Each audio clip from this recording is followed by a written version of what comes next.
An insane development just surfaced regarding a crucial piece of our recent past, and it sets up a crazy storyline for later this year. A major setback just derailed a highly paid former secondary star, and it completely alters a highly anticipated matchup at Lumen Field. You need to know this immediately, but first, you must drop a quick like on this video. Hit that subscribe button right now to prove you are a true member of the 12th Man. We deliver the absolute best Seattle coverage out there, so subscribe today and stay totally informed with us. Well, Seahawks fans, we're kicking things off today with unfortunate news concerning a player we know well, Coby Bryant, who has suffered a significant knee injury with his new team, the Chicago Bears. Bryant, a second-round pick in 2022 out of Cincinnati, quickly became a key fixture in our secondary. Over 4 seasons, he appeared in 58 games with 34 starts for us, recording 227 tackles, 17 pass breakups, 7 forced fumbles, and 7 interceptions.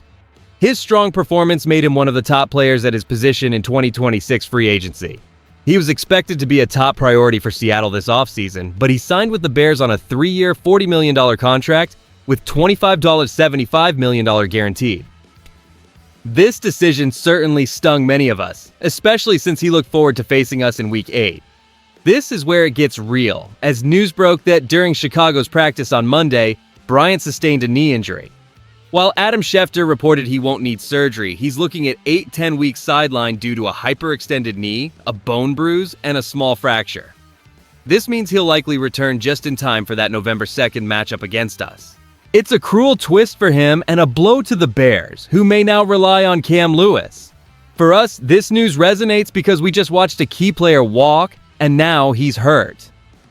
What does Bryant's absence truly mean for the Bears' defense, and how might it alter our offensive game plan for Week 8, especially with our own safety Nick Emenwari on the PUP list? We are a brand new channel pushing toward our first 1,000 subscribers, and every single person who joins this community helps us keep going. Just when we thought the Coby Bryant departure was settled, the news hit us like a truck. He sustained a significant knee injury with the Bears. This comes after Bryant, a second-round pick in 2022 out of Cincinnati, quickly established himself as a key fixture in our secondary. In his 4 seasons with the Seahawks, he appeared in 58 games with 34 starts, racking up an impressive 227 tackles, 17 pass breakups, 7 forced fumbles, and 7 interceptions.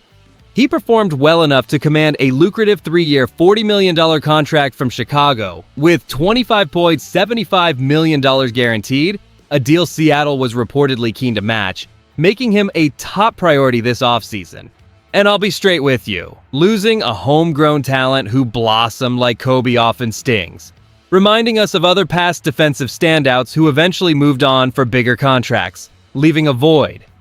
The front office, under head coach Mike McDonald, likely evaluated Bryant's market value and perhaps decided that investing $40 million in that specific position was not aligned with their overall roster strategy, even though they recognized his impact. Now, Adam Schefter reports he suffered a hyperextended knee, a bone bruise, and a small fracture, forcing him to miss 8 to 10 weeks. While he won't require surgery and is expected back before Week 8 when the Seahawks and Bears clash, this injury is a frustrating setback for him and his new team, who might now lean on free agency addition Cam Lewis. For us, it highlights the constant churn of NFL talent, though our own safety concerns with Nick Emenwari on the PUP list suggest our general manager and coaching staff remain confident in their depth, even after kicking the tires on Donovan Wilson. Now, let's turn our attention from what happened with Coby Bryant to what this truly means for our Seattle Seahawks right now. The immediate impact of losing a player of Coby's caliber can't be overstated. He was a second-round pick who became a key fixture in our secondary, racking up 227 tackles, 17 pass breakups, 7 forced fumbles, and 7 interceptions in his 4 seasons here. His departure to the Chicago Bears, despite us expecting him to be a top priority, leaves a significant void in our defensive backfield that we're still working to fill. We're already dealing with our own safety concerns, with Nick Emenwari starting camp on the PUP list after off-season ankle surgery, even if the team isn't outwardly concerned. This just underscores the constant need for depth and health at critical positions. Regarding the upcoming season, the news of Bryant's knee injury, including a hyperextension, bone bruise, and a small fracture, changes the dynamic for our Week 8 matchup against the Bears. While it's unfortunate for Coby personally, it means we likely won't face him at full strength, or perhaps not at all, as he's expected to miss 8-10 weeks, just barely returning around November 2nd. This takes some of the sting out of that reunion game, and perhaps gives us a slight edge against their secondary depth, which will rely on Cam Lewis. And this is the part that gets me. As Seahawks fans, we want our guys to be healthy, but it also highlights the unpredictable nature of this league. Well, as Seahawks fans, we've got to chew on this Coby Bryant news a little bit, and honestly, there are two sides to this coin. The strongest argument for this situation, from our perspective, is the sheer financial wisdom that's now evident. Think about it this way.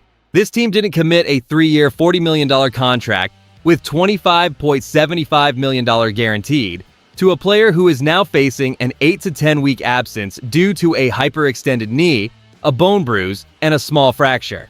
That's a significant financial bullet dodged, showing smart restraint in free agency, even for a player we considered a top priority. It means we avoided a massive financial commitment to someone immediately sidelined, preserving precious cap space. Now for the risk and the downside. We absolutely lost a key fixture in our secondary, a talented player who, in 4 seasons, recorded 227 tackles, 17 pass breakups, 7 forced fumbles, and 7 interceptions. While avoiding his injury burden is a positive, his departure undeniably leaves a void. He was a productive defender, and finding that level of play elsewhere isn't easy.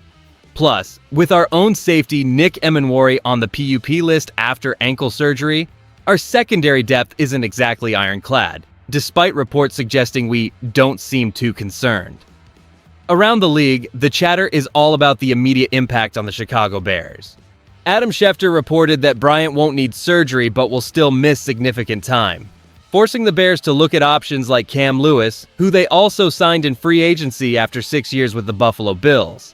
For us, the discussion shifted to exploring free agent Donovan Wilson when Emenwari's injury emerged. When we pieced together the news of Coby Bryant's departure and unfortunate injury with our own safety situation, a clearer picture of the Seahawks' immediate future emerges. This reflects the tough realities of the NFL, where key players like Bryant, a second-round pick who became a key fixture with 58 games, 34 starts, 227 tackles, 17 pass breakups, 7 forced fumbles, and 7 interceptions, move on for significant contracts, signing a 3-year, $40 million deal with $25.75 million guaranteed with the Bears. For the Seahawks, this underscores the importance of developing talent and making shrewd roster decisions to maintain competitiveness over the next few seasons, trusting in Mike Macdonald's vision. As Seattle Seahawks fans, we should feel a sense of confident resolve heading into the season. While it's tough to see a former player suffer a hyperextended knee, a bone bruise, and a small fracture, forcing him out for 8-10 weeks as reported by Adam Schefter, it also highlights the financial realities of such significant deals. Here's what people are missing. Despite Nick Emenwari starting camp on the PUP list following offseason ankle surgery and kicking the tires on free agent Donovan Wilson, the team doesn't seem overly concerned, which should instill confidence in our collective ability to overcome these challenges. This shows our organization is built for resilience. Given Coby Bryant's significant knee injury that will likely keep him out until close to the Week 8 matchup, are you glad the Seahawks chose not to match the Bears' $40 million contract? If you enjoyed the video, do not forget to like it and subscribe to the channel. We are still pushing toward our first 1,000 subscribers, and every one of you helps us get there.